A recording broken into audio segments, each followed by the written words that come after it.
अस्सलाम वालेकुम। Welcome to Math Chronicles. आज जो है हम लोग जो हमारा जो टॉपिक था जो हम लोगों ने प्रीवियसली वीडियो के अंदर कवर किया था, न्यूटन फॉरवर्ड इंटरपोलेशन मेथड से रिलेटेड, उसका हम लोग फर्स्ट क्वेश्चन करेंगे, which is from the following data find y at x is equal to 43 using Newton forward interpolation formula. हम लोगों ने क्या करना है कि y की वैल्यू फाइंड करनी है at x is equal to 43 by using Newton forward interpolation formula. ठीक है। सबसे पहले हम लोग क्वेश्चन में ये देखेंगे कि हम हमारे इस क्वेश्चन के अंदर Newton forward interpolation formula apply होता भी है या नहीं। हमारे पास जो x की वैल्यूज हैं उनके दरमियान जो डिफरेंसेस हैं वो कितने हैं, मतलब इक्वल है या नहीं है।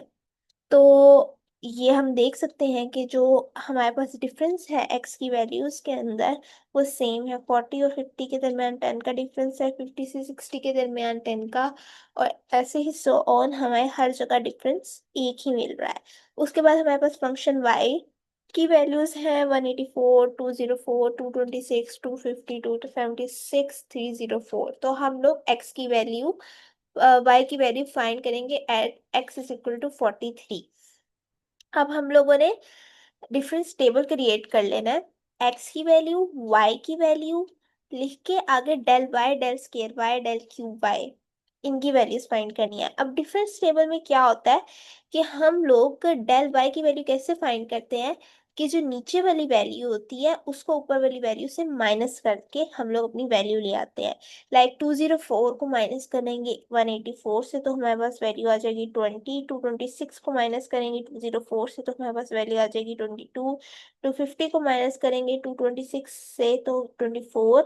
276 को 250 से करेंगे तो 26, और 304 को माइनस करेंगे 276 से तो हमारे पास 28 वैल्यू आ जाएगी। सिमिलरली डेल स्क्वायर वाई में भी हम लोग सेम चीज से यूज करेंगे। 22 को माइनस करेंगे 20 से तो 2। 24 को माइनस करेंगे 22 से तो 2। 26 को माइनस करेंगे 24 से तो 2। 28 को माइनस करेंगे 26 से तो 2। सिमिलर डेल क्यूब वाई की भी वैल्यू इसी तरीके से माइनस करेंगे, वैल्यू फाइंड करेंगे 2 - 2 0, 2 - 2 0 और 2 - 2 0। अब हम लोग क्या करेंगे कि हमें हमारे पास जो एक्स नॉट है, जो हमारे पास सबसे फर्स्ट वैल्यू है वो 40 है। तो वो उसे हम एक्स नॉट कहते हैं, तो वो 40 है। हम लोगों ने किस एक्स की वैल्यू पे फाइंड करना है उसे हम लोग सिंपली एक्स कहते हैं, विच इज 43। ये हमें क्वेश्चन के अंदर गिवन है।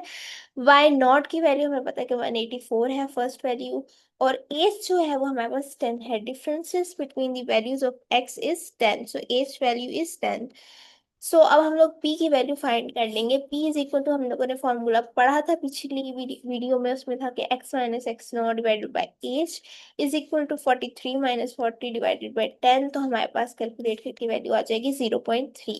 अब हम लोगों ने फॉर्मूला भी पढ़ा था हम लोगों ने, तो हम लोगों ने y की वैल्यू एट 43 फाइंड करनी है। ये चीज को डिनोट कर रहा है, is equal to y naught plus p del y naught plus p p minus 1 2 del square y naught. फॉर्मूले को वहां तक खोलें जहां तक हमारे पास डेल की वैल्यू आती है। हम लोगों ने वैल्यूज को सिंपली प्रूफ कर लेना है, पुट कर देना है। सबसे पहली वैल्यू वाई नॉट 184, फिर डेल वाई नॉट 20। अच्छा, फॉरवर्ड के अंदर हम लोग जो है वो ऊपर से नीचे की तरफ जाएंगे, ठीक है। पी की वैल्यू है हमारे पास 0.3, फिर डेल वाई नॉट की वैल्यू है 20, फिर हमारे पास पी -1 डिवाइडेड बाई 2 फिर डिवाइडेड बाई 2 आ जाता है 0 अच्छा, पी -1 की वैल्यू हमारे पास 0.3 आ गई है। उसके बाद डेल स्क्वायर वाई नॉट की जो वैल्यू है वो 2 है, ठीक है। ये क्योंकि हमारे पास डेल क्यू वाई जो है वो 0 था, तो इसलिए हम लोगों ने उसकी वैल्यू को इग्नोर कर दिया, क्योंकि 0 ऑब्वियसली उसका आंसर 0 ही होगा। तो अब हम लोगों ने इसको कैलकुलेट कर लेना है, तो हमारे पास y की वैल्यू आ जाएगी at x is equal to 43, y is equal to 189.79। तो ये था हमारा फर्स्ट क्वेश्चन। सो इससे रिलेटेड मजीद क्वेश्चंस करेंगे नेक्स्ट वीडियो में। Thank you.